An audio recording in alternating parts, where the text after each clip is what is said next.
Hi, this is Anna, and this is Check It at the Round Table, where we discuss movies, books, music, and stuff. Today, we are discussing the new Taiwanese BL drama series called About Youth. This series had gotten a lot of utterly fantastical reviews online through Vicky Rukaton and some other platforms. Everyone saying, this story is just really, really nice. And I was like, you know, life has been a bit chaotic with the move, but last Saturday, I took the day off, peeps. I didn't do any work. I was like, I haven't done that in a long time. I didn't move any boxes either. It was like, what a day. But anyway, I decided to sit down and watch About Youth. And this drama, I just have to give a shout out to Taiwanese dramas in general. But this drama, I really, really wish you wanted it. Okay. It was absolutely awesome. Now, it was a high school drama, which I'm not really into high school dramas personally most of the time. However, this one I really liked for at least three reasons. The first reason is the music. The music is awesome, peeps. If you have not heard the music, you should definitely just stop this podcast and go check out the music. I will drop the links in the description, and I'm doing that after this because it is too good to wait till I get all the descriptions updated, which I have such high hopes, but that hasn't happened yet. So anyway, we have Slow Motion. We also have another song, which is called Take It Away. There's music videos for both. I believe they're by a band called Number 4 numeral, and then HIM for him. Also, I'm not quite sure, but there might be a connection with the Taiwanese pop musician called Ray, which I ran across his music last year, and it is absolutely amazing. He did a book promotion for the woman who wrote History 4 that was made into the drama series. She also wrote a book called Miracle, which is available in Taiwan. It's a BL novel. They do not have an English translation, which is one of the reasons I want to learn Mandarin, because I'm not into BL novels. But if she wrote it, I'm guessing it's really good. And they did this amazing book promo with Ray's music. Now, there are two book promos. One is kid-friendlier, one is not so kid-friendly. But my point is Ray is a fantastic musician. If you haven't checked out his work, you definitely should. It's just amazing. And his song was called Us that he did. That was not part, he did a book promo for Miracle, which is one song. And then he also did another song called Us. If you put on YouTube Ray Us, it's going to pop up. But whenever I'm Googling About Youth, it pulls up Ray with a bunch of Chinese characters. So I'm guessing he had something to do with this show, but I'm not sure what exactly. I don't know if he wrote the songs and the band performed it, but anyway, this is the story of basically four kids in high school or just graduated from high school. We have the first kid, his name is Yiguang, and Yiguang is like the popular kid. I don't know why in dramas, but he's very tall, and apparently this is a very highly attractive thing in Taiwan. But anyway, he's very tall, he's very polite to people, he's like the favorite kid in class. He always does very well in his studies.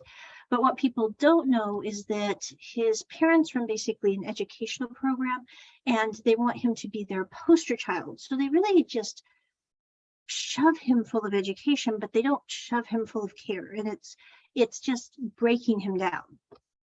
He also has one friend. I do not remember the friend's name. It is played by Zhu Shuiqing, but his friend is, I believe, gender fluid. I'm not certain, but anyway, I think so. So anyway, his friend is gender fluid, and his friend basically is kind of the one who quietly stands by his side and looks out for him. But Guang is the top of his class. He's getting ready to run for school president in high school, and he will get a free scholarship for being president, not because he needs the scholarship because his parents are very well off, but simply because he is going to do that so his father can say, my son is school president. Wow, look at me. I'm like, this has nothing to do with you. And if it does, you're not being a good parent. But anyway, I digress. I will pull my dead mom self out of this. But anyway, my point is Guang has a lot of trouble. It opens up with the first opening scene is basically it's his birthday. There's a bunch of people with big placards and this girl dancing saying, I wish she won you. And what's funny is I'm going, the one thing I like about Taiwanese dramas is number one, I do not like how sometimes they are over the top, because it's like I've been talking to some of my Asian friends and they're like, we would never stand there with placards and sing and dance for the most popular kid in school. It's like, this would not happen. It's like in the J dramas when the girls sit there and go, I like you. Will you date me? And my friends from Japan who are girls are like, basically, they would never say this because they're not from the Midwest. But it's basically like hell would freeze over before we go to a boy that we liked in high school and say, I want to date you. Would you date me? Because that just would not happen.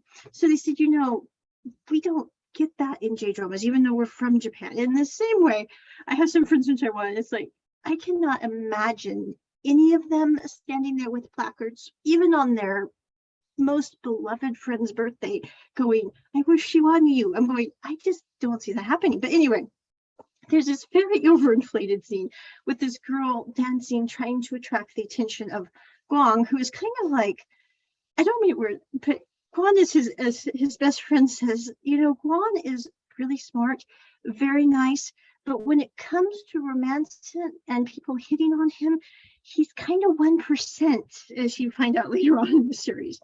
But anyway, Guan is standing there going, thank you for the gifts. Thank you for the nice musical number. Not sure where to go with that one. But in the middle of all that, there is another student, and his name is Zhu Kuizhang.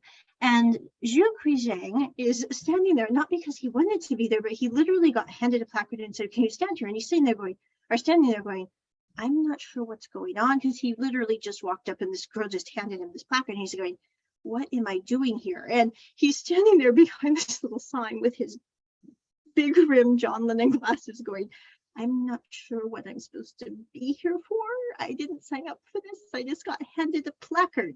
And at the end of that very strange musical number, Guang is standing there with his best friend, and Xing, I think his name's, I'm so bad at Mandarin names, Zhu Kui, is standing there with the placard because he's like, how do I make an exit from this very strange situation? And he dropped the placard and Guang picks it up and it says, I like you. And he says, I think you dropped this. Like, I'm not sure where to go with this, because Guang is just sitting there going, I don't know why they're singing and dancing on my birthday. This is weird.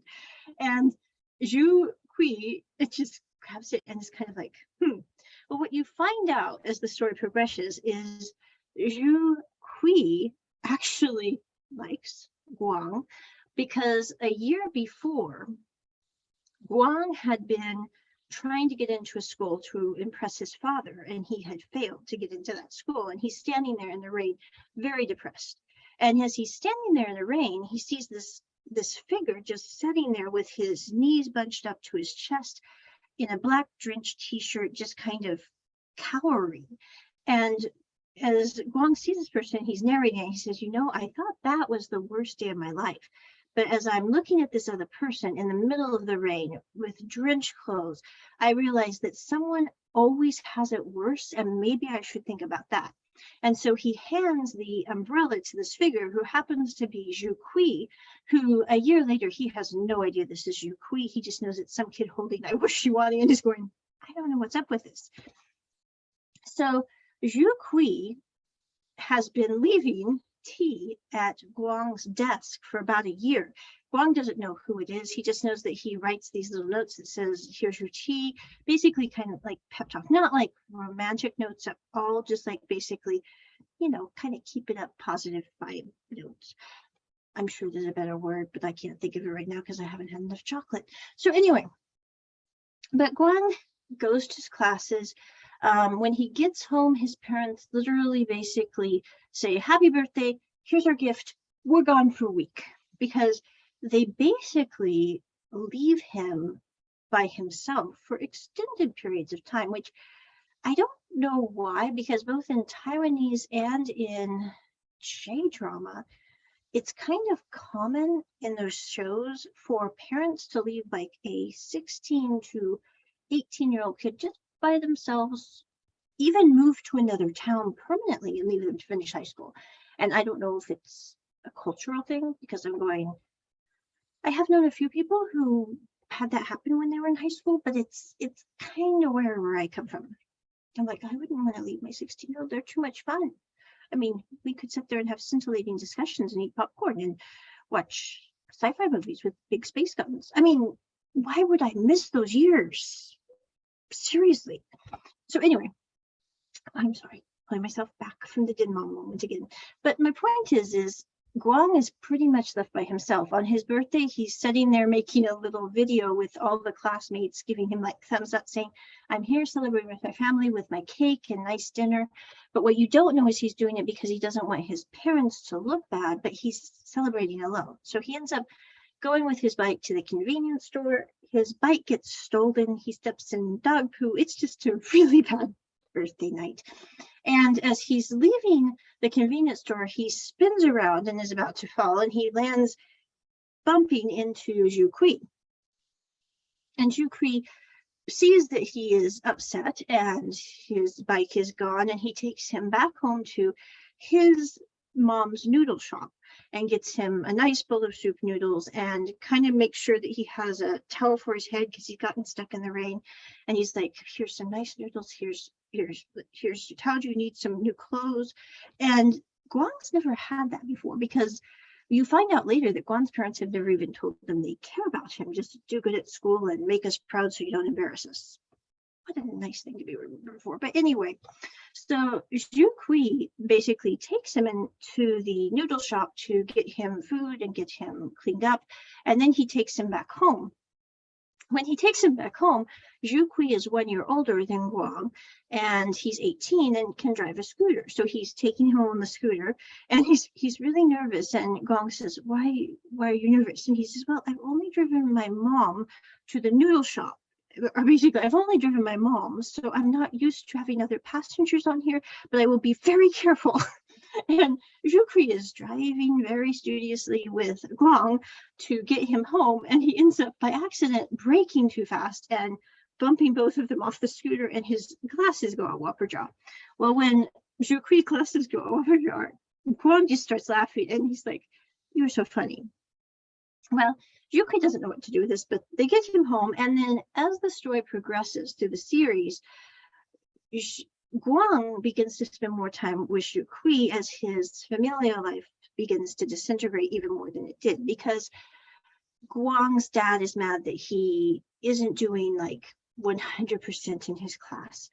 He's mad because he decided to go have dinner with Zhu Kui instead of going to a tutoring session because he was hungry, and Zhu Kui asked him out, and he thought he could not a date out at this point, just like going out to eat lunch or dinner, I guess in this case. But Guang's folks are mad because Zhu Kui and him went to go have dinner instead of him going to his class, and he'd never done that before. He never skipped a tutoring session. Oh my goodness, he's rebelling. So they literally put a tracking device on their kid's phone. I'm going, number one, in the States, usually folks have tracking devices on their kids' phone, but we don't put them on there because we're thinking the kid's in trouble, but because if there's an emergency, you could find them. And I'm going, you put the tracking device on your kid's phone because he was eating noodles with a friend? I mean, on the scale of rebellion, maybe it's just me, but Taiwanese dramas don't really have a lot of that going on. I'm like, the child is rebelling. He didn't make his 112th tutoring session for piano, and he went to eat noodles with a friend at that friend's mom's noodle shop. Oh, we're dealing with such a teen rebel. Anyway, so Guang's parents are mad at him. Guang just feels like he's being suffocated, which I don't mean about going, I totally get Guang in this. I mean, I'm not saying that he's doing a great job, because he really should communicate better, but he lives in a house where nobody communicates well. So I'm going, how on earth could he have learned how to communicate well when no one has shown him how to communicate well? Now, I think one of the things that is interesting about Guang and Zhu Kui's relationship is Zhu Kui's parents were a completely different type of parent, where like Zhu Kui and his mom are really good friends.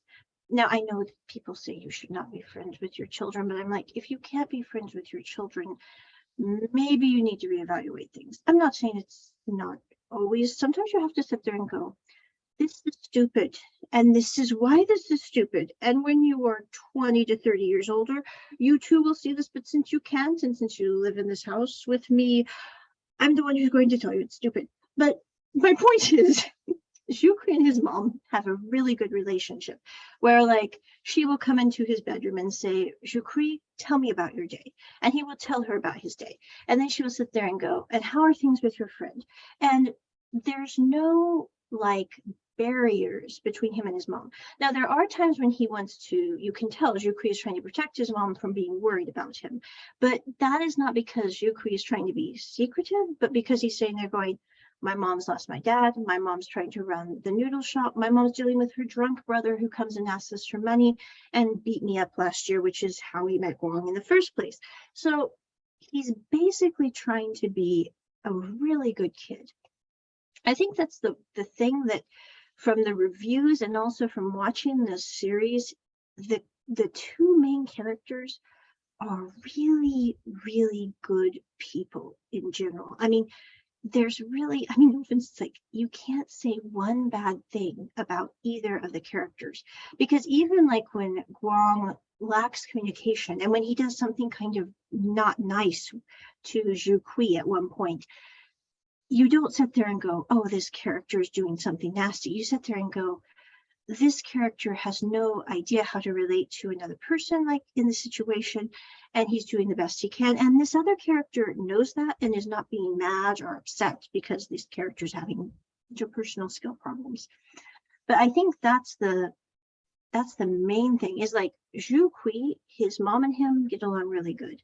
His mom is very funny, but she's also sitting there going, like there's one point when Guang comes because he told Zhu Kui one night when he came because his parents had put a tracking device on his phone, and he's literally at the end of his rope going, all I did was for once in my life, I went out to eat dinner and I was late to my piano lesson because I had dinner with Zhu Kui and I then went to my piano lesson, and maybe it was a math lesson. I can't remember. I think it was math. Anyway, and he's like literally at the end of the rope. And Zhu Kui's like, well, maybe if you talk to your parents about this, it would be okay. Because in Zhu Kui's world, if something went wrong, he could talk to his mom. And his mom would go, I get that. It's okay. Whereas Guang is sitting there going, you don't have my dad. And that makes Zhu Kui feel bad because Zhu Kui does not have a dad because Zhu Kui's dad died. But even in that situation, Zhu Kui is sitting there going, I'm so sorry. I didn't know things were this stressful at your house. I am not trying to, make you more stressed when I'm trying to calm you down. And so I think that was another thing that I really liked about the series is when the one character did something that could have made the other character, like when Guang did something that could have made Zhu Kui upset, instead of getting upset, Zhu Kui sat there and went, I know that this is hard. I know that where you come from, your world is very different than mine, where I feel safe with my folks. You do not feel safe at all with your folks, and you have a reason for that. And at the end of the day, Guang ends up going to the noodle shop because he can't get a hold of Zhu Kui in that episode after having said that about his dad. And Zhu Kui's mom is there and she said, did you two get into a fight? Like, it's okay. And he's like, what if I said something that really could have hurt Zhu Kui? And she said, well, then you talk about it. You say, I am sorry, I did X that could have hurt you. And that you then deal with it, because if you don't talk about it, no one's going to know why you did what you did or why you were upset. And then people wonder. And I'm like, that is so true. Because when I was in high school, people thought I was shy. And it wasn't that I was shy. It was that I lived in a situation where I couldn't talk about things because of my family. You didn't talk about things. And I'm like, when I got older, I was like, oh, it really is better to communicate that you're having an issue than to sit there and let it fester for like literally years because you feel like saying something could cause trouble, when it's like not saying something is way worse than saying something. That's one of the most adultish things I've learned. Right now I'm like, it only took me until I was in my 30s. Hey, I'm going to live to be over 120, so this is borderline. Figured it out, at least that part. So anyway, but Zhu and Guang get into a little bit of an argument because of this situation. Guang ends up going to the school where he talks to Zhu, and Zhu like, I'm not mad at you. I wouldn't be mad at you about this situation. And so Zhu like, oh, so we get into a fuss, we talk about it and make up. And he goes, can you come here closer? And he's like, okay. And he's like, so can we get into a fuss again? Because I really like making up with you. And Suki is like, no, I'm very glad that we got this sorted, but I do not want to get into a fuss with you again.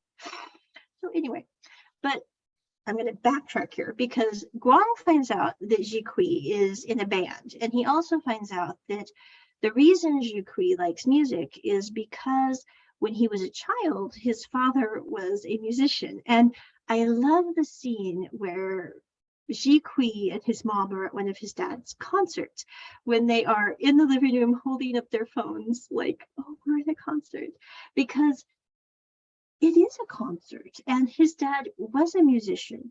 His dad taught him many, many things. I think the thing that I also liked about the show was when the band needs a new song, they actually use one of Zhikui's dad's songs. The music also, just another little shout out to the music. But the other thing that I really liked about the music is I think it was in the slow motion song. But in that song, there's a part where it says basically, we don't have to define our relationship at this point. We know we care about each other, and that's enough. Now, I think that in Western dramas, not to name any names, I'm just saying in Western dramas, usually when people say this, it's like, I don't want to invest myself in this relationship, so I'm not going to label this, which is one reason I'm not really into Western rom-coms, because I'm saying they're going, you're not labeling it, but you've lived together for like years. So what is this? This is my roommate that I'm romantically attached to. I don't know what we call that. Anyway, I'm like, I don't get that. But what I think is interesting about this series is when they say not labeling it, I think it's because, no offense to Western drama, I put it over here to the side, but what I think is interesting about this series and that song in particular is these kids are 18 and 17 years old. They're still figuring out what they want to do with their lives. They're figuring out who they want to be. Oh, that's my reminder. And the thing that, I'm sorry, I'm back from making sure if I had a lesson booking, which I did, but not for another 15 minutes.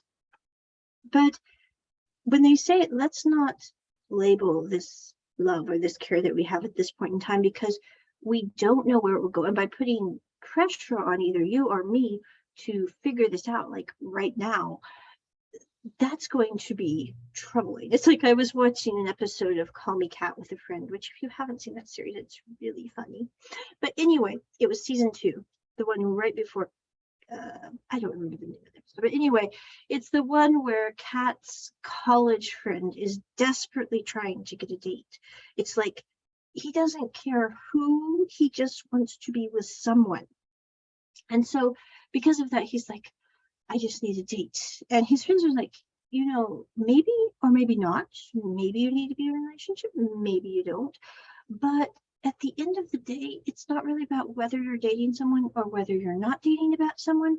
It's about who you are and who you are to other people. But I think my point is that sometimes people are in relationships because they care about that person, and that person is that person, and that's why they're in relationships. Sometimes people are in relationships because they're like, well, I must be in a relationship with someone, and I guess this person will do. And I'm not saying that that's not some people's jam. I'm just saying that I think it's not very kind to the other party, who is really just basically a stopgap for them. And I think in a way, what this About Youth is showing is the drama series, is that maybe in the series, I mean, I'm circling wagons here and I'm having trouble speaking because even though English is native language, it's still hard for me sometimes. But anyway, so in About Youth, Guang and Jikui, they care about each other. They're really good together as friends. They get along swimmingly, but neither of them have ever been in a romantic relationship. And Jikui especially is very like, he thinks things out to the nth degree. I mean, like, overthinking would be a superpower of his. I totally get that, but it also can be detrimental because he's like, I don't want to tell this person I care about them, because if I tell them I care about them, it could put pressure on them to care for me, and that would be maybe not the best thing for Wong in this situation. So anyway, you have that on one side, and then on the other side you have Wong, who's sitting there going, I really like this person. They're very nice. Their mom has a nice noodle shop. I really like the noodle shop. And I really like being at their house because it's very peaceful and everybody gets along well and it's nice. But he's also saying they're going, I've never cared for anybody before. How is this all going to work? So I think, you know, in this situation, it reminds me of when I was young and I had a friend who was 93 when she passed away. And when I was graduating from high school, she came to my party and she was like, Anna, if there's one thing I've learned in life, it is that you don't need to rush things. She said, you know, I retired in my 60s and I had 30 more years at least before I'm going to be gone. She said, you know, everyone's about, these are the best years of your life. You need to get out there and do something with it, you know, because if you wait another 10 years, oh my goodness, you could be, you know, in your mid-20s. And then what would you do? And she's like, if there's one thing that I could tell you about life, it's that you don't need to rush things.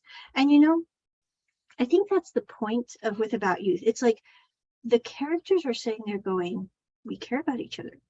We like each other a lot. Yes, this will probably turn out to be a relationship at some point. Like Ji Kui is talking to Guang's best friend, and he's like, you know, I really like your friend, but we're just friends right now. Yes, someday it would be nice if we were something more. But right now, I am happy to just be in his vision and be his friend. And if that's all that I am right now, and that's all that we ever are, I am totally okay with that. And so I think the non-speed of this, and you know, it's kind of funny because Taiwanese dramas, the one thing that people get really exasperated about Taiwanese dramas is the couples in Taiwanese dramas usually take a long time to become a couple. I mean, an excellent example of this would be Plus and Minus. I mean, Hu Gong like Zhang Jing for literally 10 years before he even said anything, and he didn't even mean to say anything, and it just happened. So anyway, I'm just saying, speed is not something that Taiwanese drama is known for. But it's I will also drop a link in the description of a comedian from Korea who has a joke about the difference between Western drama series and Korean dramas, but I think it also applies to Taiwanese dramas because often they move even slower than Western dramas. So basically, with the one main romantic character telling the other romantic character, we've known each other for 10 years. I've given you a kidney. I've cured your cancer. I've saved you from going into the road because you obviously can't read traffic lights. Can I hold your hand? Whereas in Western dramas, it's like they meet and then they're living together. So anyway, I'm saying Taiwanese dramas, nobody moves fast on. So at the end of the day, Ji Kui and Guang are good friends. They also end up, Guang finally has the courage to tell his parents, you know, I do try my best, but you have got to lay off. I cannot be your perfect son who does everything the way you did it because I'm not you. And I'm almost 18 years old and it's okay If I don't get 100% on my English test, the world will keep spinning. If it doesn't, then maybe we really need to reevaluate what makes the world spin. And so he does talk to his parents. He tells them this. Now his parents are absolute nincompoops and are like, what did we do wrong? Did we not listen to our son? And when would you ever listen to your son? Because he's tried to tell you this multiple times and you just don't hear him. So anyway, but he does talk to his folks. His folks kind of chill out a little bit. His dad's still very disastrous and his mom's still stupid when it comes to parenting. And I don't say that about people in general, but really, if you watch the show, they're the two characters that you don't want to like, and they have very little redeeming qualities, except they gave birth to Guang, and Guang is fabulous. So, you know, that's makes up for a lot of problems. But anyway, so Guan and Jikui end up performing at school because Guang was in charge of a group and they needed a musician group, so he had Jikui and his band come to play. I'm also going to now backtrack and talk about Guang's friend, the gender fluid character, who ends up with Jikui's bandmate, who is kind of like one of his good friends. Jikui's bandmate ends up, he works in a coffee shop. He just graduated high school. I'm thinking he's probably 19 too, or 19. I think he's probably 19. Jikui is probably 8. Jikui is 18, and then Guang and his best friend are 17. So they're all in their late teenagers. So anyway, Jikui's friend sees that this kid is with an older guy who is causing a lot of trouble and also dating another. He has a girlfriend. And he really tried to humiliate Guang's friend in the cafe. I mean, there's really no other way to say that. So Jikui's friend stands up for Guan's friend and says, you cannot do that here in this cafe, and you and your girlfriend are leaving, and you're not causing this high schooler any more trouble tonight, because this is it. He then gives Guan's friend a piece of cake. He makes sure that Guan's friend is kind of taken care of. Then as the story progresses, Guan's friend and him kind of hang out more. They also go to like the outdoor markets. They have Lady Grey cakes in Taiwan. I did not know about this, but I'm like, I really hope they open back up soon so I can go try those. Anyway, I'm sorry. Night markets look really fabulous. Even for those of us who are not night owls, I'm going, that looks delicious. So anyway, but Guan's friend starts to basically try to have a rebound relationship with Jikui's friend. And Jikui's friend kind of panics and backs away. Guan's friend takes this as, this person doesn't want to be with me. They found me not likable in that way. Okay. But what they don't know is that we really don't get a good explanation. But what we kind of get from Jikui is that Jikui's friend has been in several relationships, and he really didn't put as much care into those relationships. So he's kind of panicking with Guan's friend because he doesn't want to hurt Guan's friend the way Guan's friend was just hurt by his boyfriend, or their boyfriend. And so you have Guan's friend thinking, oh, this person doesn't like me, when really it's the fact that he's scared to death he's going to hurt him in the same way that, or hurt them in the same way that they were just hurt by their boyfriend, and they don't want to do that to that person. So they have this basically back and forth where Jikui's friend tries to bring Guan's friend lunch or breakfast. He tries to fix their necklace. He tries to, bring them food, text them multiple times saying, can we please talk about what happened? Because it's not the way you think it happened. I just basically panicked. Can we please talk about this? And Guan's friend is like, I don't want to be in a relationship with someone who's going to be panicky, basically. But anyway, Guan's friend also loves food, so they're like, I really like that this person generally brings me food. It's a perk to possible relationship. So at the end of the day, Jikui's friend spends the night outside of Guan's friend's apartment, trying to make sure that he's there to give Guan's friend breakfast when he wakes up, or when they wake up. I'm sorry, I'm not good with pronouns. I do try, but it's hard for me sometimes. So anyway, so Guan's friend ends up eventually dating Ji Kui's friend, and they become a interesting couple. I don't think they will ever be hungry because they both like food. So anyway, they're in relationship now. Ji Kui and Guang decide. Okay. Anyway, Ji Kui's friend and Ji Kui and Guang have the performance. Then they're both sitting there, just flopped on the tennis court.